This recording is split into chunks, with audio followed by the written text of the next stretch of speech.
JPJ Tamil cotton சொந்தங்கள் அனைவருக்கும் என் அன்பான வணக்கம். நம்ம சேனலில் தொடர்ந்து சப்ஸ்கிரைப் பண்ணி பார்க்குற அனைத்து நல்லுள்ளங்களுக்கும் ரொம்ப பெரிய நன்றிங்க. புதுசாக சேனலில் பார்க்குறவங்களும் தயவுசெய்து சப்ஸ்கிரைப் பண்ணுங்கள். அதே மாதிரி சப்ஸ்கிரைப் பண்ணாமல் பார்க்குறவங்களும் ப்ளீஸ் சப்ஸ்கிரைப் பண்ணுங்கள்.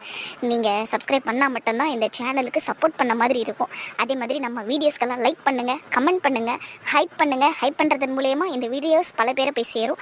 அதே மாதிரி சேனலை சப்ஸ்கிரைப் பண்ணிக்கோங்க, நோட்டிஃபிகேஷனையும் ஆன் பண்ணி வச்சுக்கோங்க. சரி வாங்க இன்றைக்கி வீடியோக்குள்ளே போகலாம்.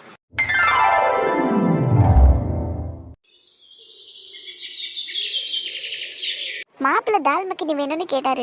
நைட்டு பண்ணலாமா காலையில் பண்ணலாமா? ஆனால் இப்போ காலையில் பண்ண முடியாது, நான் ராஜுமா ஊற வைக்கவே இல்லையே. சரி அப்போ நைட்டே பண்ணி கொடுத்துருவோம். சரி டீ ரெடி ஆகிற நேரத்துக்குள்ள ராஜுமாவும் ஊற வச்சிடலாம். அதுக்கு பால்ல டீ தூள் போடணும்ல, அது யாரு உங்க அப்பாவை வந்து போடுவாரு? அடேங்கப்பா, என்னாச்சு உங்களுக்கு? எதுக்கு காலையில் இவ்வளோ கோவம்? பின்ன கிச்சன்ல இங்க ஒருத்த 10 நிமிஷமா நின்றுகிட்டு இருக்க, நீ பாட்டுன்னு தனியா பேசிக்கிட்டு இருக்கேடி. வெறும் 10 நிமிஷம் தானே, 10 மணி நேரம் இல்லையே. அதுக்கு இப்படி கொதிக்கிறீங்க அப்படின்னு பார்த்தா நான் தான் ஃபுல்லாக கத்திக்கிட்டே இருக்கணும். ஏன்னா ஒரு நாள் 10 மணி நேரம் நின்று கிச்சனில் வேலை பார்க்குறேன்னா. 10 மணி நேரம் கிச்சன்ல வேலை செய்யறதுக்கு என்னடி இருக்குதுங்க? நல்லா கேட்குறீங்களா என்ன இருக்குன்னு? இங்கே சுற்றி பார்க்குறீங்கல்ல, இந்த எல்லா விஷயத்தையும் யார் எடுத்து வைக்கிறது, யார் சமைக்கிறது, யார் எல்லாத்தையும் க்ளீன் பண்ணுறது, இங்கே இருக்கிற ஒரு விஷயமும் அசைதுன்னா அதுக்கு நான் தான் காரணம். புரியுதுல்ல? வேலைக்கு ஆள் வைக்கிறேன்னு சொன்னேன், வேணான்னுட்ட. நீயே கிச்சன்ல நிக்கிறேன்னு சொல்ற. இப்ப கிச்சன்ல நிக்கிறேங்கிறதே பெரிய விஷயமா பேசிக்கிட்டு இருக்க. நீ இப்படி கிச்சன்ல நின்றுகிட்டு இருக்கிறதுனால தான் உன் பிள்ளைங்க என்ன பண்றாங்கன்னு உனக்கு தெரிய மாட்டேங்குது.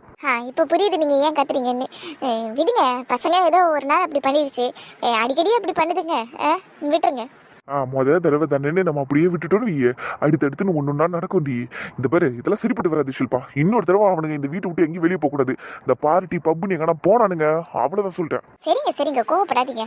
அவனுங்களும் பர்மிஷன் கேட்கும்போது நீங்களும் போகலாம் கூடாதுன்னு ஒரு வார்த்தை சொன்னாலே போதும், சரியா? தேவையில்லாம இப்ப டென்ஷன் ஆகாதீங்க. அனுப்பி விட்டுட்டு லிமிட்டோட இருக்கணும், டைமுக்குள்ள வந்துடணும்னு சொல்லி தான் பர்மிஷன் கொடுத்தேன். வந்துட்டான் பாரு உன் புள்ள. குட் மார்னிங் பா. நீங்களே வச்சுக்கோங்க சார் உங்க குட் மார்னிங்க. சாரிப்பா, நேற்று டைமுக்குள்ள வந்துடலான்னு தான் பார்த்தோம், ஆனா மிஸ் ஆயிடுச்சு. எப்படியோ சாரி. எல்லாத்துக்கும் ஒரு லிமிட் இருக்குதுப்பா. லிமிட்டை தாண்டா எல்லாமே தப்பு தப்பா தான் போகும். அவ்வளோதான் சொல்லிட்டேன். இன்னொரு தடவை இது நடக்கக்கூடாது. சரிங்கப்பா. ஆமா, உங்களை யார் உள்ள விட்டது? நேற்று நைட்டு கேட்டுக்கு வெளியே தானே உங்களெல்லாம் நிக்க வைக்க சொன்னேன். அது என்னடா அம்மா நின்று கோத்து விடுற? நாளா ஒண்ணு கேட்டு திறக்கலையே. இப்ப கேட்டு திறந்து விட்டது யாரு?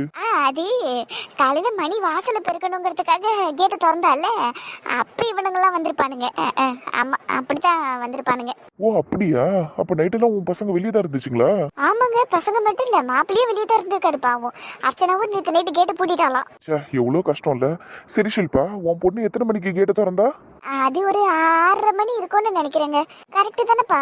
சொல்லுப்பா, உங்க அம்மா கேக்குறாள். உன் தங்கச்சி 6:30 மணிக்கு தான் வந்து கேட்ட திறந்தால. சரி, அப்படியே இருந்தா கூட 5:30 மணிக்கு உன் ரூம்ல நீ எக்ஸசைஸ் பண்ணிக்கிட்டு இருந்தியப்பா. அது எப்படி? ஒருவேளை எக்ஸசைஸ் பண்ணிட்டு குடுகுடுன்னு ஓடி போய் வெளியே நின்றுக்கிட்டியோ? அதுக்கப்புறமா உன் தங்கச்சி கேட்ட திறந்தது மறுபடியும் உள்ள வந்தியோ? இல்லப்பா, அப்பா ப்ளீஸ்ப்பா, நாங்க தான் இன்னொரு தடவை இப்படி பண்ண மாட்டோம்னு சொல்லிட்டேன்ல. தங்கச்சி நைட்டே கேட்ட திறந்து வச்சுட்டாப்பா. நாங்கெல்லாம் நைட்டே வீட்டுக்குள்ள வந்துட்டோம். அப்படியாடா சந்தோஷ்? இது எனக்கு தெரியாம போச்சு பாரு. பாத்தீங்களாங்க, நம்ம பொண்ணு எந்த அளவுக்கு நல்ல பிள்ளையா மாறிடுச்சுன்னு. நம்ம வீட்டோட மானம் கப்பல் ஏறிடக்கூடாதுங்கிறதுக்காக, நம்ம வீட்டு பிள்ளைங்கள்லாம் இப்படி அசிங்கப்படக்கூடாதுங்கிறதுக்காக நைட்டே போயிட்டு கேட்டை திறந்து வச்சிருக்குது. அறிவாளி குழந்தை தான் நம்ம குழந்தை. அறிவாளி குழந்தை? அது திருட்டு குழந்தை. செஞ்சதெல்லாம் திருட்டு வேலை. இதுல உனக்கும் பங்கு இருக்கா என்ன? நோ முரளி, எனக்கு இதுல பங்கு இல்ல. என்னடா சிரிப்பு உனக்கு? அது அம்மா உங்க பேரை சொன்னாங்க, அதான் என் பேர் உனக்கு சிரிப்பா இருக்கா? இல்லப்பா, அம்மா சொன்னது கியூட்டா இருந்துச்சு, அதான் சிரிச்சேன். நீ பாப்பா, நீ ரூமுக்கு போ. அவர் அப்படிதான் கட்டிக்கிட்டு இருப்பாரு. நீ எதுக்குடா இங்க வந்து? இப்ப அப்பாவை தேடிதாம்மா வந்தேன். ஃபர்ஸ்ட் ரூமுக்கு போனேன், அப்புறம் ஹாலுக்கு போனேன், எங்கேயும் இல்ல. சரி, அதான் இங்க வந்தேன். மறுபடியும் சாரிப்பா. இட்ஸ் ஓகேடா, இதோட இப்படி பண்ணாதீங்க. சரிப்பா, நான் போயிட்டு ஃப்ரெஷ் ஆயிட்டு வந்துடுறேன். போ. அடே எப்பா, இவங்கிட்ட பேசி முடிக்கிறதுக்குள்ள கழுத்தெல்லாம் வலிச்சிருது எனக்கு. எங்க இன்னும் எதுக்கு நீங்க இங்க நின்றுகிட்டு இருக்கீங்க? அந்த பஞ்சாயத்து முடிஞ்சிருச்சுல்ல, போங்க டீ போட்டு எடுத்துட்டு வரேன். முதல்ல இந்த பால்ல டீ தூளை போடுறீ. சும்மா டீ போடுறேன்னு வெறும் பாலை வச்சுக்கிட்டு இருக்கா. போடுறேன், எனக்கு தெரியாதா? அப்படியே சொல்லி கொடுத்துடுறாரு. வந்து ஒரு நாள் கிச்சனுக்கு வந்துட்டு எல்லாம் தெரிஞ்ச மாதிரி பேசுறது. என் தெய்வமே, வாரம் நானும் உனக்கு செவ்வாய் வெள்ளியானா விலைக்கேற்றி வேண்டிக்கிறேன். உன்னை மட்டும் இல்லை, ஊர்பட்ட சாமியை வேண்டிக்கிறேன். என்னைக்காச்சும் ஒரு நாள் என் வாழ்க்கையில் நீங்கள்லாம் சேர்ந்து ஒளி ஏற்ற மாட்டீங்களா, விளக்கேற்ற மாட்டீங்களான்னு நான் வெயிட் பண்ணிக்கிட்டு இருந்தேன். அந்த நாள் நேற்று வந்துருச்சு. அதுக்காக உங்கள் எல்லாருக்கும் ரொம்ப பெரிய தேங்க்ஸ். மற்றவங்களெல்லாம் இங்கே காணும், சீக்கிரமாக வாங்கிட்டு வந்து எங்கள் அம்மாவை மாட்ட சொல்கிறேன்னு. புள்ளியரை நீ கோச்சிக்கூடாதுன்னு. நீ சரி, எல்லாருக்கும் தேங்க்ஸ். என்ன எனக்கு ரொம்ப ஜாலியாக இருந்துச்சு நேற்று. ஆனால் இன்னும் கொஞ்சம் சங்கடமாக இருந்தது, இருந்தாலும் ஜாலியாக இருந்துச்சு. தோணுச்சு. என் புருஷன் இதே மாதிரி தினம் என்கிட்ட சந்தோஷமா நல்லபடியா பேசணும் சாமியே, ப்ளீஸ் நீ தான் அதுக்கு உதவி பண்ணணும். இந்த சும்மா சும்மா அவர் குடிக்கிறது தான் எனக்கு ரொம்ப கஷ்டமா இருக்குது, சங்கடமா இருக்குது. அதையெல்லாம் மட்டும் நீ அவரை இனிமேல் குடிக்கவே கூடாதுங்கிற மாதிரி மாத்திடுனே. எப்பயாவது தான் குடிக்கிறாரு, அதுவும் எனக்கு பிடிக்கல. நீ அவர் மைண்ட்ல போயிட்டு சொல்லி விட்டுரு, நான் சொன்னாலும் ஓவர சீன் விட்டுவாரு. பண்றது ஃபுல்லா திருட்டு வேலை. ஆனா சாமியை மட்டும் எப்படி உட்காந்து கும்பிட்டுக்கிட்டு இருக்கு பாரு. என்னத்த சொல்றதோ. என்னோட நடமாடும் தெய்வம் அப்பா, நீ இல்லாமல் நான் இல்லை. நான் இங்க இல்லவே இல்லம்மா, தயவு செஞ்சு பாடுறத நான் போயிடுறேன். நல்ல வேலை பாட்டு பாடி ஏமாத்திட்டேன். இல்லைன்னா நேற்று நைட்டு எதுக்கு கேட்டை திறந்துட்டு கேட்டிருப்பாரு. தப்பிச்சேன் நினைப்பா. கடவுளே ப்ளீஸ், நான் சொன்னதெல்லாம் ஞாபகம் வச்சுக்கண்ணே. என் புருஷனுக்கு நல்ல புத்தியை கொடு. அந்த அளவுக்கு குடிச்சிட்டு மட்டும் என்கிட்ட நல்லபடியா பேசக்கூடாது, எல்லா நேரத்துலயும் என்கிட்ட நல்லபடியா பேசணும், அதுதான் நான் ஆசைப்படுறேன். சரியா? Good morning. Good morning. சரி, இத வச்சு விடவா? என்னது? விபூதி. வச்சு விடு. சரி.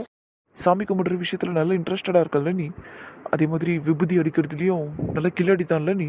புரியல. இல்ல, நீ தினமும் காலையில சாமி கும்பிடுற. அப்புறம் சரி, ஒண்ணும் இல்ல, நீ வச்சு விடு. நீங்களே எடுத்து வச்சுக்கோங்க. ஏன், என்னாச்சு? யாருக்கும் விபூதி அடிச்சு பொழைக்கணும்னு எனக்கு எந்த அவசியமும் இல்லை. சரியா? உங்களுக்கு வேணும்னா எடுத்து வச்சுக்கோங்க, இல்ல சாமி ரூம்ல இருக்கும், போய் வச்சுக்கோங்க. ஏன்னா அது வந்து சும்மா விளையாட்டுக்கு தான் சொன்னேன். ஐயோ, கோச்சுக்கிட்டா போலியே. என்னடா இவ்வளவு சீக்கிரம் கிளம்பி நிக்கிற? காயத்ரியை பார்த்து கொஞ்சம் பேசிட்டு அதுக்கப்புறமா ஆஃபீஸ்க்கு போகலான்னு அதான் சீக்கிரமா கிளம்பிட்டேன். பொண்டாட்டியை பார்க்காம பேசாம இருக்க முடியல போல இருக்கு. ஆமாண்டி, ரொம்ப கஷ்டமா தான் இருக்கு. சரி சரி, ஃபீல் பண்ணாத, அவகிட்ட போய் நல்லபடியா பேசுனே. பேசுறோம். சரி, பிஸ்கெட் வேணுமா? எடுத்துன்னு வருவா. அதெல்லாம் வேணாண்டி. சரி, நீ டீ குடிச்சியா? இல்ல. ஏன்டி? மனசே சரியில்லடா. ஏன், என்னாச்சு? ஒன்னா அவளை போ. ஓங்கி மூக்கிலே குத்துனா என்னாச்சுன்னு சொல்லாண்டி. மனசு சங்கடமா இருக்குன்னா ஏதோ ஒரு பிரச்சனை ஆயிருக்குன்னு தானே அர்த்தம். சொல்லு, என்ன விஷயம்? உனக்கும் உன் புருஷனுக்கும் எதனா சண்டையா? அதுவும் காலங்காலத்தில் என்னடி சண்டை போட்டீங்க ரெண்டு பேரும்? சண்டையெல்லாம் ஒண்ணும் இல்லடா, மனசு சங்கடமா இருக்கு. என்ன ஆச்சு? சரி வா, நீ வா உட்காரு ஃபர்ஸ்ட். என்ன விஷயம்னு சொல்லி என்கிட்ட. என்னத்த சொல்றது, இப்போ ஒரே வெறுப்பா இருக்குடா எனக்கு. விஷயத்த சொல்றீ ஃபர்ஸ்ட், அதுக்கப்புறமா வெறுப்பாகுது, காண்டாகுது, கடுப்பாகுதுன்னு என்ன வேணாலும் சொல்லிக்கோ. சரியா? புருஷனுக்கும் உனக்கும் எந்த பிரச்சனையும் இல்லைங்கிற, சண்டை இல்லைங்கிற, அப்புறம் வேற என்ன ஆச்சுன்னு சொல்லு. நேற்று நைட்டெல்லாம் உன் புருஷன் வேற உன் பெரிய சொல்லி தான் புலம்பிக்கிட்டு இருந்தாப்புல. கார்ல வரும்போதெல்லாம் என் பொண்டாட்டி கியூட்டு, அவதையாவது ஏஞ்சலு, அப்படியே வானத்துல இருந்து குதிச்சா அப்படி இப்படின்னு பொய்யா பேசிக்கிட்டு இருந்தாரு மனுஷன். நிரூபிக்கிற பேரு நீ எல்லாம் அடி. ஏஞ்சல் எங்கன்னா இப்படி எல்லாம் பண்ணுமா? ஏஞ்சல் எல்லாம் அழகா இருக்குண்டி, அடி கியூட்டா பேசும், என் பொண்டாடி மாரி பேசும். நீ எல்லாம் இருக்கிறிய கரும மூச்சவுல. சரி, அழாத, விஷயத்த சொல்லு. அது சரி, வாங்கிட்ட சொல்றதுக்கு என்ன, அது நேற்று நைட்டு உன் புருஷன் ஓவர் பெர்ஃபார்மன்ஸ் பண்ணிட்டானா? மூஞ்ச பாரு அவனுக்கு. அதெல்லாம் ஒன்றும் இல்லடா, நல்லா பேசினாரு நேற்று நைட்டு என்கிட்ட, நல்லபடியாக தான் நடந்துக்கிட்டாரு. இன்னுங்கிட்டா ரெண்டு பேரும் ஜாலியாக கட்டிப்பிடிச்சிக்கிட்டே தூங்கணும். ஆனால் காலையில் தான்டா ஒரு மாதிரி பேசிட்டாரு என்கிட்ட. அது ஒரு மாதிரி மனசெல்லாம் கஷ்டமாக இருக்கு. என்ன பேசினாரு அப்படியே? அதே சாமி கும்பிட்டு பூஜை தட்டோட நான் அவர்கிட்ட போனேன். என்னங்க அந்த மாதிரி விபூதி வச்சு விடுவான்னு கேட்டேன். அவரெல்லாம் சரி வையினாரு. வைக்கலான்னு போகிறேன், அப்போ போயில நீ விபூதி அடிக்கிறதுலாம் கில்லாடி இல்லை அப்படிங்கிறாருடா. ஏன்டா சிரிக்கிறா?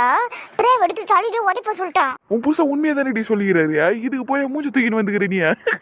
கரெக்டா சொல்லிக்கிறாரு. நீ அப்படியே விபூதி அடிப்ப, அப்படியே அள்ளி அடிப்ப. கரெக்ட். சீப்பா வாங்கிட்டு போய் விஷயத்த சொன்ன பாரு. ஆறுதெல்லாம் 4 வார்த்தை சொல்லுவேன்னு பார்த்தா கேவலமா சிரிக்கிற நாய குரங்கு. சீப்பா எனக்கு சிரிப்பு வந்துச்சு, நான் சிரிக்கிறேன்டி. அதுவும் இல்லாம அவர் சொன்னது உண்மைதானா? ஒட்டுமொத்த குடும்பத்துக்கே நீ விபூதி வச்சுக்கிற அந்த மாதிரி ஆள் தானே நீ. எங்க பாரு, அவருக்குள்ளேயும் சில விஷயங்கள் எல்லாம் மனசுக்குள்ள இன்னும் இருக்குதுதான் போல. அது போற வரைக்கும் வெயிட் பண்ணு. போடாடி, விஷயம் வெயிட் பண்றதுலலாம் இல்லை, நான் வெயிட் பண்ணுவேன். ஆனா இப்படி டபுள் ஸ்டாண்டர்ட்ல இருக்காரு பத்தியா, அதுதான் எனக்கு பிடிக்கல. என்ன சொல்ற? மனோஜ் குடிக்கிறப்ப ஒரு மாதிரி நடந்துக்கிறாரு என்கிட்ட, குடிக்காத போது ஒரு மாதிரி நடந்துக்கிறாரு. இதோ இப்போ பேசுகிறாருல என்கிட்ட, நார்மலாக இருக்கும் போதெல்லாம் இப்படி தான் பேசுகிறாரு. கொஞ்சம் நல்லாவும் பேசுகிறாரு, ஆனால் சில நேரத்தில் சுருக்குன்னு குத்துற மாதிரி பேசுகிறாரு. ஆனால் குடிச்சிட்டா என்கிட்ட ரொம்ப டோட்டலான வித்தியாசமாக நடந்துக்கிறாருடா. நேற்று நைட்டு நடந்துக்கிட்ட மாதிரி என்கிட்ட ரொம்ப கிட்ட வராரு, நல்லா பேசுகிறாரு. எனக்கு அதெல்லாம் ஒரு மாதிரி இருக்குடா. அது எனக்கு எப்படி சொல்கிறதுனே தெரியல, எனக்கு பிடிக்கலடா இது. சரி விடு, ரொம்ப டீப்பாலாம் யோசிக்காத. சரியா? ஃப்ரீயாக விடு. அது ஒருத்தவங்க ஒரு மாதிரி இருப்பாங்க. நான் கூட தான் என் பொண்டாட்டி நினச்சி நேற்றெல்லாம் அப்படியே ஊன்னு கத்தின்னு இருந்தேன். இப்போ காலையில் அவகிட்ட பேசணும்னு ஆசையாக இருந்துச்சு, போகிறேன். இப்போ அது எதனா சுருக்குன்னு பேசுனா சண்டையை போட்டு வந்துடுவேன். அவ்வளோதான். நீ விடு, நீ ஃப்ரீயாக விடு. சரியா? அவரும் சேஞ்ச் ஆகிடுவார். டேய் உன்னையும் அவரையும் கம்பேர் பண்ணாத. நீ குடிச்சாலும் காயத்ரி காயத்ரின்னு தான் சொல்லுவேன். இந்த இப்போ நார்மலாக இருக்கும்போது அவகிட்ட தான் நீ போவ. ஆனால் மனோஜ் அப்படி இல்லைல்ல. குடிக்கும் போது மட்டும்தான் அவருக்கு நான் பொண்டாட்டியாக வேணுங்கிற மாதிரி இருக்கார் அவர். அதை நான் எப்படி சொல்கிறது, உனக்கு புரியலடா எல்லாம். நீ தான் கல்யாணம் ஆனவனாச்சே. புரியுதுரி, ஆனால் நீ அப்படி எடுத்துக்காத சரியா, அது தப்பு. குடிக்கும் போது அவருக்கு ஏதோ எக்ஸ்ட்ராவாக பவர் வந்த மாதிரி அவர் உங்ககிட்ட ஓவர் பர்ஃபார்மன்ஸ் பண்ணுறாரு. இப்போ நார்மலாக இருக்கும்போது அந்த மாதிரிலாம் பண்ண முடியாதுல்ல. எதுனாலும் நேச்சுரலாக இருக்கிற மாதிரி ஆகிடும். ஆனால் குடிச்சப்போ அது கிடையாது. ஐயோ நான் குடி போதில்லை அப்படி பண்ணங்கிற மாதிரி சொல்லி சமாளிச்சுக்கலாம். ஆனால் நார்மலாக இருக்கும்போது அப்படிலாம் சொல்லி சமாளிக்க முடியாதுல்ல. அதனால் நீ கொஞ்சம் வெயிட் பண்ணு. 2 டைமும் அவர் கரெக்டாக இருக்கிற மாதிரி பார்த்துக்கலாம் சரியா. அதுக்கான டைம் வரும். அப்படியா சொல்கிற? ஆமாண்டி, என் செல்ல குட்டியை குடும்ப குத்து விளக்க. சரி ரைட்டு, நீ சொன்ன மாதிரியே வெயிட் பண்ணுறேன். சரி அப்போ நான் போகிறேன்டா. போயிட்டு அம்மாவுக்கு கொஞ்சம் கிச்சனில் ஹெல்ப் பண்ணுறேன்னா. போய் பண்ணுப்பா, நல்ல புள்ளி ஆயிட்டாமா என் செல்லம். சி பேக் குரங்கு சிரிக்காது இந்த மாதிரி. அக்கா நான் கடைக்கு போன மாதிரியே இருக்கட்டும் சரியா. நீ கேட்ட நூலையே வாங்கிட்டு வந்துடுறேன். நான் கடையில் லேட் ஆகிடுச்சின்னு சொல்லியே சமாளிக்கிறேன் சரியாக்கா. நீயும் அதையே அம்மா கிட்ட சொல்லி சமாளிச்சுக்கோ. நான் அவரை பார்த்து பேசிட்டு வந்துடுறேன். ஓகேடி, ஆனால் ரொம்ப லேட் பண்ணிடாத. அதெல்லாம் லேட் ஆகாதுக்கா, பக்கத்தில் தான் வர சொல்லியிருக்கேன். இன்னும் ஒரு ஆஃபீஸ்க்கும் போல, என்கிட்ட பேசிட்டு தான் போவார். சரி பார்த்து போயிட்டு வா. ஆனால் விட்டுறாத, நல்லா நறுக்கு நறுக்குன்னு கேள்வி கேளு சரியா. நீ கேட்குற கேள்வியில் இதோட எந்த பொண்ணுக்கிட்டே அவர் அப்படி பேசக்கூடாது. கண்டிப்பாக்கா, விட மாட்டேன். காயத்ரி, சொல்லுங்கம்மா. மாப்பிள்ளை வந்திருக்காருமா, சீக்கிரமா வா. சரிம்மா வரேன். பேச மாட்டேன் பார்க்க மாட்டேன்னு சொல்லிட்டு எப்படி வெக்கமே இல்லாமல் இங்கே வந்து நிற்கிறானோ தெரியல. சித்ரா வாடி போகலாம். வெக்கம் சூடு சொரண்டன்னா என்னன்னே தெரியாது போல இருக்கு. எப்படி வந்து நின்றுக்கிட்டு இருக்கான் பாரு. இதில் சிரிக்கிறான் வேற. மாப்பிள்ளை காயத்ரி கேட்டிங்களே, வந்துட்டா. நீங்கள் பேசிக்கிட்டு இருங்க, நான் போய் உங்களுக்கு டீ போட்டு எடுத்துகிட்டு வரேன். வேணாத்த, இப்போதான் டீ எல்லாம் குடிச்சிட்டு வந்தேன், டிஃபனும் சாப்பிட்டேன். நான் இவகிட்ட மட்டும் பேசிட்டு போயிடுறேன், அதுக்கு தான் வந்தேன். சரிப்பா உன் இஷ்டம், எதனா வேணும்னா கேளு. சரிங்க அத்தை. சரி பேசிட்டு இருங்க. சித்ராவா உள்ள வா. இருமா நானும் மாமா கிட்ட பேசிட்டு வரேன். அதெல்லாம் அப்புறம் பேசிக்கலாம், நீ வாடி உள்ள. வரமா ஒரு முக்கியமான விஷயம் மட்டும் மாமா கிட்ட பேசிட்டு வந்துடுறேன். நீ போமா. அதே ஏதோ குழந்தை பேசணும்னு ஆசைப்படுது இல்ல, நீங்க போங்க, நாங்க பேசிக்கிறோம். சரிப்பா. நான் குழந்தை என்ன பேசணும் உனக்கு என்கிட்ட? மாமா நீங்க பண்றதெல்லாம் நியாயமா மாமா? ஏன் மாமா இப்படி இருக்கீங்க நீங்க? நான் அடி பண்ணா? அக்கா கொஞ்சம் பின்னாடி போயேன். என்ன நீ ஓவரா பில்டப் பண்ணினுங்கிற? வந்தது வராததுமா என்ன கேள்வி எல்லாம் கேட்டுனுங்கிற? இந்த பாரு, நான் என் பொண்டாட்டி கிட்ட தான் பேசுவேன். ஒழுங்கு முறையை நீ உள்ள விடிப்போ. வடிங்க. நோ, நான் இதை ஒத்துக்க மாட்டேன். அக்கா நீ வராதக்கா. மாமா நான் கேட்கற கேள்விக்கு மட்டும் பதில் சொல்லுங்க, அப்பதான் அக்கா கிட்ட உங்களை பேச விடுவேன். இது என்னடா அநியாயமா இருக்குது? ஊர் உலகத்துல எவ்வளோ மச்சிரிச்சிங்களை வச்சுக்கின்னு எவ்வளோ சந்தோஷமாகறானுங்க. ஒன்னே ஒன்னத்தை வச்சுக்கின்னு நான் படுற கஷ்டம் இருக்குதே. என்ன வேணும் உனக்கு? மாமா ஏன் மாமா இப்படி பண்றீங்க நீங்க? ஐயோ, வந்ததுல இருந்து ஏன் இப்படி பண்றீங்க, நீங்க ஏன் இப்படி இருக்கிறீங்கன்னு கேட்டேங்கிறே தவிர நான் என்ன பண்ணேன்னு சொல்ல மாட்டியா? மேட்ருக்கு வா ஸ்ட்ரைட்டா. நேத்து குணா ஒரு பொண்ணு கிட்ட பேசுறத நீங்க தானே ஆமா, அதுக்கு என்ன இப்போ? ஏன் மாமா அப்படி பண்ணீங்க? நீங்க வீடியோ எடுக்கிறதுக்கு பதிலு அவரை போய் தடுத்து நிறுத்திருக்கலாம்ல, அந்த பொண்ணுகிட்ட பேச விடாம. அவர் எப்படி ஃபிளர்ட் பண்ணாரு தெரியுமா அந்த பொண்ணுகிட்ட? பாக்குறதுக்கே சகிக்கல மாமா.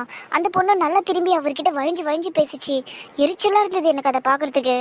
நீங்க வீடியோ எடுத்ததுக்கு பதிலு குணா செவிலே ஒரு அடி அடிச்சு கூட நீ இப்படி எல்லாம் பேசாத பண்ணாதன்னு சொல்லியிருக்கலாம்ல மாமா. எனக்கு அண்ணன் மாதிரி அவரு போய் அடிக்க சொல்றா? சந்தோஷம் எனக்கும் அவருக்கும் ஒரே வயசு தான். சரி அடிச்சிருக்க வேணாம், தடுத்துருக்கலாம்ல மாமா. எதுக்கு நீங்க விட்டீங்க? எனக்கு ரொம்ப கஷ்டமா இருக்கு மாமா. குணா எந்த பொண்ணுங்கிட்டே அப்படியெல்லாம் பேச மாட்டாரு. அந்த பொண்ணுகிட்ட போய் ஏன் அப்படி பேசணும்? எனக்கு ரொம்ப கடுப்பா இருக்கு மாமா. இந்த பாரு, எந்த பொண்ணுக்கிட்டையும் பேசாம எந்த அமளியும் இருக்க மாட்டான் சரியா. ஆனா குணா இப்படி வழிஞ்செல்லாம் பேசுவாருன்னு நான் எதிர்பார்க்கல. அந்த பொண்ணு ஆக்சுவலா அவரையே பார்த்துக்கிட்டு இருந்தது, அதனால தான் கூப்பிட்டு காமிச்சேன். இந்த பாருங்கண்ணா, அந்த பொண்ணு உங்களையே பார்த்துனுக்குது, என்ன விஷயம்னு போய் கேளுங்கன்னு.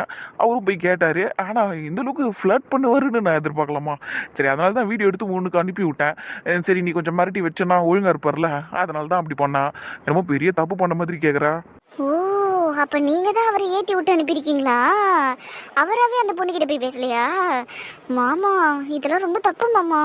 பாரு, அந்த பொண்ணு அவரையே வெச்ச கண்ணு வாங்காம பாத்துக்கிட்டு இருந்தது. அது ரொம்ப நேரமா பாத்துக்கிட்டு இருந்தது. ஏதோ தெரிஞ்ச பொண்ணா இருக்கும்னு நினைச்சுதான் நான் கூப்பிட்டு விட்டேன். நீ தேவையில்லாமலாம் என் பக்கம் திருப்பி விடாத இந்த பிரச்சனையா. எதுனாலும் வாழ்கிட்ட போய் வச்சுக்கோ. கேட்காம விட மாட்டேன் மாமா. ஆனால் உங்கள் மேலேயும் தப்பு இருக்குது. அவர் பேசுனதும் தப்பு தான். நான் அவர்கிட்டையும் கேட்பேன். நான் அதுக்கு தான் இப்போ கிளம்பியிருக்கேன். நான் போவேன், நான் போய் அவர்கிட்ட பேசுவேன். போய் பேசுவியா? அது பேரு தலையை திருப்பிடுவேன் சொல்லிட்டேன். தனியாலாம் எங்கேயும் போய் மீட் பண்ண தேவையில்ல நீ. அதெல்லாம் நீ சொல்ல தானே. சித்ரா நீ போயிட்டு வா. அக்கா போயிட்டு வான்னு சொன்னேன். உனக்கு நான் தானே பர்மிஷன் கொடுத்தேன். போயிட்டு வா. போயிட்டு வரும்போது நான் கேட்ட நூலெல்லாம் வாங்கிட்டு வா சரியா. அம்மா கிட்ட நான் சொல்லிக்கிறேன். கிளம்பு. மாமா போட்டுமா? உங்க அக்கா சொல்லிட்டால, அப்புறம் எதுக்கு என்கிட்ட வர கேட்டுனுக்குற? கிளம்பு நீ. பரவாயில்ல மாமா, நீங்களும் சொல்லுங்க. எங்க போற? பஸ் ஸ்டாண்டுக்கு வரேன்னு சொன்னாரு. கூட கமல் அண்ணாவும் வராரு. சரி போ. பாய் மாமா. இங்க பாரு, அவ முன்னாடி என்ன இந்த மாதிரிலாம் பேசணும்னு ஏன் அவளை தான் சொல்லிட்டேன் உனக்கு. என்ன பண்ணுவ இல்லை என்ன பண்ணுவேன்னு கேட்குறேன். ஏண்டா என் தங்கச்சி வாழ்க்கை மேலே அக்கறை இருந்தால் நீ இப்படியெல்லாம் பண்ணுவியா? எவ்வளோ ஒருத்தி குணாவை பார்த்தா உனக்கு என்னடா? நீ எதுக்கு அதையெல்லாம் அவர்கிட்ட காமிச்சு அவர்கிட்ட போய் பேச சொன்ன? இங்க பாரு, சும்மா ஓவரா பேசாத. நேற்று ஒரு ஃபண்ணுக்காக தான் அப்படி பண்ணோம். அதுவும் இல்லாமல் அந்த பொண்ணு ரொம்ப நேரமாக அவரையே பார்த்துக்கிட்டு இருந்தது. அதனால தான் என்னன்னு போய் கேளுங்க நான் சொன்னேன். நான் அவர் வழிவாருங்களாம் நான் எதிர்பார்க்கவே இல்லை. அப்படி பேசியிருக்கிறாரு அவரு. இங்கே பாரு, நான் ஒன்றும் உன் தங்கச்சி வாழ்க்கை மேலே அக்கறை இல்லாமலாம் இல்லை. எனக்கு அவன் மேலே அக்கறை இருக்கிறதுனால தான் நான் ஏற்கனவே அவங்க 2 பேர்கிட்டையுமே நீங்கள் எங்கே வெளியெல்லாம் போகக்கூடாதுன்னு சொல்லி வச்சுருக்கேன். சரியா? நீ பெரிய இவ மாதிரி பேசாத. ஒரு சப்ப விஷயத்த ஊதி ஊதி இப்போ பெருசாக்குற பத்தியா? அப்போ நான் சொன்னதுலலாம் ஒன்றும் தப்பு இல்லை தானே? நீ தேவையில்லாத வேலையெல்லாம் பார்த்துக்கிட்டு இருக்க. இப்போ அந்த பொண்ணை ஏற்றி விட்டு அனுப்பிச்சிக்கிற. நீ எதுக்கு அனுப்புன முதல்ல? யார்கிட்ட நீ அனுப்புற? இல்லை எனக்கு ஒன்றும் புரியல. அப்படியே விட்டா அந்த பிரச்சனை அப்படியே சரியாயிடும். இப்போ தேவையில்லாமல் அந்த பொண்ணு போய் கேட்டு அந்த மனுஷன் தேவையில்லாமல் டென்ஷன் ஆகி இப்போ 2 பேருக்கும் சண்டை வரணும். அது நீ வேடிக்கை பார்க்கணும். இல்லை உன் தங்கச்சிக்கு உட்காந்து ஆறுதல் சொல்லணும். அதானே? தப்பு உன் மேலே வச்சுக்கிட்டு எப்படி நீ என் மேலேயே இன்னும் பழி போட்டுக்கிட்டு இருக்க? நான் என்ன ஏற்றி விட்டேன்? இப்போ அவர் பேசுனது தப்பு, அதை அவள் கேட்டு தானே ஆகணும். என்ன தப்பா பேசினாரு? அந்த பொண்ணுக்கிட்ட அசிங்கமான வார்த்தை எதுனா பேசினாரா? அந்த பொண்ணு அழகாக இருக்கான்னு சொன்னார். அதை கொஞ்சம் வர்ணிச்சார். அவ்வளோதான். உன் கேர்லிங் ஹேர் நல்லா இருக்குது, உன் ட்ரெஸ்ஸு நல்லா இருக்குதுன்னு அப்படி இப்படின்னு சொன்னார். அவ்வளோதான். அதை தாண்டி எதனா அசிங்கமாக பேசினாரா? இல்லை எதுக்கு நீ இவ்வளோ சீன் போடுற? ஏன் நான் அந்த மாதிரி எந்த பொண்ணுங்களையும் பார்த்து சொன்னது இல்லையா? நீ பக்கத்தில் இருக்கும்போது கூட தான் சொல்லியிருக்கிறேன். அப்போ நான் தப்பாக பேசுகிறவனா? ரொம்ப பண்ணாது காயத்ரி, அசிங்கமாகுது. நீ பண்ணுறதெல்லாம் நான் சகிச்சுக்கிட்டு இருக்கேன். அதே மாதிரி என் தங்கச்சி அவர் பண்ணுறதெல்லாம் சகிச்சுக்கிட்டு இருக்கணும்னு எந்த அவசியமும் இல்லையே. அதனால தான் ஆரம்பத்திலே எல்லாத்தையும் கட் பண்ணுறது நல்லதுங்கிறதுக்காக சொல்லி அனுப்பியிருக்கேன். புரியுதா? ஓ அப்படி. அப்போ இத்தனை வருஷமா என்ன சகிச்சுக்கிட்டு தான் இருந்திருக்க? ஆமாண்டா, சகிச்சுக்கிட்டு தான் இருந்தேன். நீ பண்ண கேவலமான விஷயம் எல்லாத்தையும் நான் சகிச்சுக்கிட்டு தான்டா இருந்தேன். கேவலமான விஷயம்? ஆனால் அந்த கேவலமான விஷயம் பண்ணும்போது நீ வந்து என் பக்கத்தில் இருந்த. நான் எத்தனையோ பொண்ணுங்களை உன் முன்னாடியே சூப்பர் ஃபிகர் ஆகுறாங்க, செம்ம முடி, அவங்களுக்கு ட்ரெஸ்ஸு பயங்கரமாக பண்ணுறாங்க, செம்ம சீனாக இருக்குதுன்னு, நடக்கிறதெல்லாம் பயங்கரமாகுதுன்னு பயங்கரமாக நான் அடுத்த பொண்ணுங்களை பற்றி பேசியிருக்கேனே. அப்போல்லாம் என் பக்கத்தில் உட்காந்துக்கின்னு சிரிச்சுக்கினே ஆமாண்டா சூப்பர்ரா கரெக்டாக தான்டா சொல்கிறேன்னெல்லாம் சொல்லுவியேடி, அதுவும் சிரிச்சுக்கினே சொல்லுவியேடி. அப்போ நீ பண்ணது என்னாடி? நீ வந்து நான் கேவலமான வேலையெல்லாம் பார்த்துருக்கேன் என் கூட சேர்ந்து. அப்போ அதை நான் என்ன சொல்கிறது? ஆனால் கடைசியில் என் மேலே தான் பழி போடுறல்ல நீ, அதுவும் மட்டமா. இங்கே பாருமா, நீ இனிமேல் என்னை சகிச்சுக்க வேணாம். சரியா? உங்கள் அம்மா வீட்லேயே உட்காந்துன்னு கடை, இங்கேயே ஜாலியாக உன் தங்கச்சியோட வாழ்க்கையை காப்பாற்று. சரியா? நான் கிளம்புறேன், போயிட்டு வரேன். இதோட இந்த பக்கமே வரமாட்டேன். எவ்வளோ ஆர்வம் பார்த்தியடா அவளுக்கு. சண்டை போடுறதுக்கு எப்படி வந்து நிற்கிறா பாரு முன்னாடி. சும்மா இரண்டா, இந்த மாதிரி பேசியதான் நீ மாட்டிக்கிற. அவகிட்ட போய் ஒழுங்கா பேசு. சரியா? சரிடா, நான் இறங்குறேன். நீ அப்படியே முன் சீட்டுக்கு வந்துடுனா பேசிட்டு வந்துடுறேன். போ. புது சட்டை போட்டுட்டு வந்திருக்காரு. நான் திட்டக்கூடாதுங்கிறதுக்காக போட்டுட்டு வந்திருக்காரு போல. ச்சே, புது சட்டை போட்டால் திட்ட முடியாதே. இப்போ என்ன பண்ணுறது? சரி, லைட்டாக திட்டுவோம். ஹாய் செல்லக்குட்டி. யூஸ்வலாக நீங்கள் இப்படி தானே ஹாய் செல்லக்குட்டின்னு சொல்லுவீங்களா? ஃபைட் மோட் ஆன இட்டு போல இருக்குதே. எங்க பாரு, அது சும்மா இந்த மாதிரி உன் மாமக்காரன் தான் சும்மா எல்லாமே என்னை உஸ்பேத்தி விட்டான். அவன் மேலேயும் தப்பு சொல்ல முடியாது. அந்த பொண்ணு தான் என்னை பார்த்துக்கினே இருந்தது. இங்கே பாரு, அதெல்லாம் ஒரு ஃபண்ணுக்காக பண்ணுது, விட்டுறான். இது உன் ஷேப் அழகாக இருக்கு, உன் கர்லிங் ஹேர் அழகாக இருக்கு, காதோரமாக ஒரு முடி தொங்குதே அது ரொம்ப அள்ளுது. இந்த மாதிரி பேச்செல்லாம் ஃபண்ணுக்கு பண்ணதா? இப்படியெல்லாம் பேச வருமா உங்களுக்கு? எல்லை மீறிய பேச்சு தான். இங்கே பாருமா, நான் என் வாயை கண்ட்ரோல் பண்ணிக்கிறேன். சரியா? இந்த பேர் நான் எந்த பொண்ணுங்ககிட்டயும் அப்படி பேசினது இல்லைம்மா. நேற்று சரக்கடிச்சு ஒரு பொண்ணுக்கிட்ட பேசினதுனால அப்படி ஆகிப்போச்சு. மனசுக்குள்ளே இருக்கும் எல்லாமே. எனக்கு யாரன்னா பார்த்தா எதனா சொல்லணும் அப்படிலாம் தோணும், ஆனால் சொன்னதில்லை, பயம். சரியா? ஆனால் நேற்று சரக்கு அடிச்சதுனால ஒரு தைரியம் வந்த மாதிரி இருந்துச்சா. அதுவும் இல்லாமல் அந்த பொண்ணு செம ஃபிகராக இருந்தது. சரி அதனால சொல்லிட்டேன். சரியா? அப்போ அவ தான் செம்ம ஃபிகராக இருக்காளா, நான் இல்லையா? எவன் சொன்னா? நீ எல்லாம் செம ஃபிகரு, அள்ளுற நீ எல்லாம். ஆனால் என்ன இன்னும் கொஞ்சம் இந்த மாதிரி என் வாயை கலராத. சரியா? நீயும் சூப்பர் ஃபிகர் தான். என்ன சொல்ல வந்தீங்க? அதெல்லாம் வேணாம்மா. இல்லை பரவாயில்ல, சொல்லுங்க. நான் சொல்லணும். இப்போ அதை வச்சு நீ என்ன திட்டணும், அப்படித்தானா? அப்படியெல்லாம் இல்லை, நான் திட்டல மாட்டேன், சொல்லுங்க. நீயும் அந்த பொண்ணு மாதிரி சின்ன ட்ரெஸ் போட்டேன்னு கும்முன்னு இருப்ப. சின்ன ட்ரெஸ் போட்டால் கும்முன்னு இருப்பேனா? ஐயோ, நீங்கள் ஏன் இப்படி பேசுறீங்களோ? ஐயோ எவ்வளோ அழகாக சிரிக்கிற. அப்படியே பண்ணு மாதிரி இருக்கும் கண்ணும். அப்படியே பிச்சு சாப்பிட்டலாமான்னு இருக்குது. சும்மா பேச்சை டைவர்ட் பண்ணி விடாதீங்க. இங்கே பாருங்க, நான் சொல்கிறத நல்லா கேட்டுக்கோங்க. இன்னொரு தடவை எந்த பொண்ணுக்கிட்டே அப்படியெல்லாம் பேசக்கூடாது நீங்கள், புரியுதா? இப்போ என் வாழ்க்கையில் நான் எந்த பொண்ணுங்ககிட்டயும் அப்படி பேசினது இல்லைம்மா. கனவுல கூட பேசினது இல்லைம்மா. சரியா? அது சரக்கச்சதுனால அப்படி வந்துருச்சு. அதுவும் கூட வேறு ஃப்ரெண்ட்ஸுங்கெல்லாம் இருந்தாங்க. உன் மாமங்கார ஒருத்தன், இந்த சந்தோஷ் ஒரு பக்கம், மனோஜ் ஒரு பக்கம். அதெல்லாம் ஒரு மாதிரி கிளுகிழுப்பாக போச்சு. அதனால் பேசிட்டேன். இதே மாதிரி இன்னொரு நாள் நாங்கள் எங்கன்னா போனால் கூட நான் வாயை மூடிக்கின்னு இருப்பேன். சரியா? அப்பெல்லாம் பேச மாட்டேன். நான் என்ன பேசுறதா இருந்தாலும் உங்ககிட்ட மட்டும் வச்சுக்கிறேன். சரியா? அதுதான் நல்ல பிள்ளைக்கு அழகு. சரி அப்ப என் பட்டாம்பூச்சி சமாதானம் ஆயிடுச்சா? ஆயிடுச்சு. சூப்பர்ரா தங்கம். சரி அப்ப நான் கிளம்புறேன்னா, ஆஃபீஸ்க்கு டைம் ஆயிடுச்சு. பாவம் கமல் வேற வெயிட் பண்ணிக்கிட்டு இருக்கான். போயிட்டு வரேன்டா. போயிட்டு வாங்க. ஆனா ஒண்ணு மட்டும் சொல்லிக்கிறேன். சொல்லு பட்டாம்பூச்சியே. அது நேத்து நீங்க அந்த பொண்ணுகிட்ட பேசுனதெல்லாம் எனக்கு சுத்தமா பிடிக்கலதான். ஆனா அதுல ஒரு நல்ல விஷயமும் இருக்கு தெரியுமா? நல்ல விஷயமா? என்னது? அது என்னன்னா, நீங்க நிறைய முறை என்கிட்ட சொல்லியிருக்கீங்கல்ல, நீங்க கருப்பா இருக்கிறதுனால எந்த பொண்ணும் உங்களை பார்க்காது, பெருசா பேசாதுங்க, அப்படி பேசினாலும் அண்ணான்னு சொல்லிடுங்க அப்படின்னாலும் சொன்னீங்கல்ல. ஆனா நேற்று பப்ல உங்களை பார்த்த பொண்ணு வெச்சக்கண்ணு வாங்காம பார்த்துச்சு. அதுவும் இல்லாம அந்த பொண்ணு வீடியோல நான் பார்க்கும்போது ரொம்ப அழகா இருந்துச்சு. அப்ப நேர்லயும் கண்டிப்பா அழகா இருந்திருக்கும். அப்போ அவ்வளவு அழகான பொண்ணே உங்களை பார்த்து உங்ககிட்ட பேசுச்சுன்னா எவ்வளவு பெரிய விஷயம் அது. அப்ப நீங்களும் அழகா இருக்கீங்கன்னு தானே அர்த்தம். நான் சொன்னதெல்லாம் கரெக்டுன்னு தானே அர்த்தம். கருப்பா இருந்தாலும் நீங்க கலையா இருக்கீங்க, அழகா இருக்கீங்கன்னு தானே அர்த்தம். கருப்பெல்லாம் ஒரு விஷயமே இல்லைன்னு சொன்னதெல்லாம் கரெக்டான மாதிரி தானே அர்த்தம். நான் சொன்னதெல்லாம் கரெக்டு தானே. இப்போ புரியுதா உங்களுக்கு? ஐயோ என் பட்டாம்பூச்சி எவ்வளோ அழகாக பேசிட்டு போகிறான். கரெக்டு தான் நீ சொன்னதெல்லாம் ஒத்துக்கிறேன். ஆனால் இருந்தாலும் சொல்கிறேன், நான் எந்த பொண்ணிகிட்டே இனிமேல் அப்படி பேச மாட்டேன் சரியா? நீ மட்டும்தான் எனக்கு எல்லாமே. நான் இனிமேல் எதுனாலும் உங்ககிட்டே பேசிக்கிறேன். சரி வரேன். பார்த்து போங்க. சரிம்மா. Bye sister. பாய்ண்ணா. ஓய் வீட்டுக்கு போயிட்டு மெசேஜ் பண்ணு. சரிங்க குணா. பரவாயில்லையடா, குயிக்காக சமாதானப்படுத்திட்ட. எல்லாம் ராகுல் கிட்ட இருந்து கற்றுக்கிட்டது தான். இது வேறையா? சரி வா. நல்லா ஸ்ட்ரிக்டா பேசிட்டு வந்துட்டேங்க அவர்கிட்ட. இனிமேல் எந்த பொண்ணுகிட்டயும் பேச மாட்டேன்னு சொன்னாரு. ரொம்ப சந்தோஷம்டி. என் பேச்சுக்கு எவ்வளவு மரியாதை கொடுக்குறாரு தெரியுமாக்கா அவரு. இத்தனைக்கும் நான் அவரை விட 5 வயசு சின்ன பொண்ணு. ஆனாலும் அவர் எனக்கு நிறைய மரியாதை கொடுக்குறாருக்கா. நான் சொன்னதுமே சரி அப்படின்னு சொல்றாரு. பயப்படுறாரு இன்னும் கேட்டா. சரி. ரொம்ப நல்லா பேசினாருக்கா என்கிட்ட. ரொம்ப சந்தோஷமா இருந்துச்சு. சீக்கிரமாவே அவரை கல்யாணம் பண்ணிக்கணும்னு ஆசையா இருக்குக்கா. ஆடி மாசம் முடிச்சதுக்கு அப்புறம் அவர் ஊருக்கு போறேன்னு சொன்னாருக்கா. லீவு கூட அப்ளை பண்ண போறாங்களாம். இந்த வாரத்துக்குள்ள அப்ளை பண்ணிடுவாங்களாம். கண்டிப்பா லீவும் கிடைச்சிருமா. ஊருக்கு போய் அவங்க அம்மா கிட்ட பேசுறேன்னு சொன்னாரு. சீக்கிரமா பேசிட்டாருன்னு வச்சுக்கோ. நானும் வீட்டுல அம்மா அப்பா கிட்ட சொல்லிட்டு சீக்கிரமா அவரை கல்யாணம் பண்ணிப்பேங்க. கல்யாணத்துல ரொம்ப ஆர்வமா இருக்க மாதிரி தெரியுது. ஏன் இருக்க கூடாதா என்ன? மாஸ்டர் டிகிரி பண்ண போறேன், வேலைக்கு போக போறேன், சம்பாதிக்க போறேன்னு இஷ்டத்துக்கு சொன்னேன். இப்போ என்னடான்னா உடனே கல்யாணத்தை பண்ணிக்க போறேங்கிற. சொன்னந்தான். நான் இப்போ கூட அதெல்லாம் பண்ண மாட்டேன்னு சொல்லலை. எல்லாத்தையும் பண்ண தான் போகிறேன். ஆனால் கல்யாணத்தை பண்ணிட்டு பண்ணணும்னு ஆசையாக இருக்குக்கா. சரி உன் இஷ்டம். ஆனால் என்ன கேட்டீங்கன்னா கொஞ்சம் நிதானமாக இருந்து கல்யாணம் பண்ணிக்கிறது நல்லது. அப்புறம் என்ன மாதிரி தான் புலம்பிக்கிட்டு இருக்கணும் நீ மாமா கிட்ட சும்மானாலும் சண்டை போட்டு புலம்பின்னு இருக்கக்கா. அவர் உன்னை தங்கத்தட்டில் வச்சு தாங்கிட்டு இருக்காரு. ஆனாலும் நீ அவரை வெறுப்பேற்றி சண்டை போடுற. எது நான் அவனை வெறுப்பேற்றி சண்டை போடுறேன்னா? சூப்பராக பேசுறடி நீ. அக்கா உண்மையை ஒத்துக்க. மாமா எல்லாரையும் கிண்டல் அடிப்பாரு, நக்கல் அடிப்பாருன்னு உனக்கு நல்லா தெரியும். சின்ன வயசுல இருந்தே அவர் அப்படித்தான். இத்தனைக்கும் உனக்கு அவரை நல்லாவே தெரியும். அப்படி இருக்கும்போது அதை ஒரு ரீசனாக சொல்லி சண்டை போட்டுட்டு வந்திருக்கேன். அப்போ யாருக்கிட்ட பிரச்சனை இருக்கு? உங்ககிட்டயா அவர்கிட்டயா? நல்லா ஜிங்சை கடிக்கிறடி நீ அவனுக்கு. ஆமாம் என்கிட்ட தான் பிரச்சனை. போ இங்கிருந்து முதல்ல. உனக்காக போய் அவங்ககிட்ட வேற சண்டை போட்டேன் நான். என்ன சொல்லணும், நீ நல்லா அவங்ககிட்ட அந்த குணா கிட்ட போய் நல்லா இழிச்சிட்டு வந்திருக்க. ஆனால் பாரு இப்போ நான் தான் எல்லாத்துக்கும் குற்றவாளி ஆகி போய் நிற்கிறேன். அக்கா அதுக்குன்னு சாரி கேட்ட மனுஷகிட்ட சண்டையாக்கா நான் போட்டுட்டு வர முடியும்? நான் ஒன்றும் அப்படி சொல்லலை. நீ எப்படி இருந்தாலும் குணா கிட்ட சமாதானம் ஆயிருக்க தான் போகிறேன்.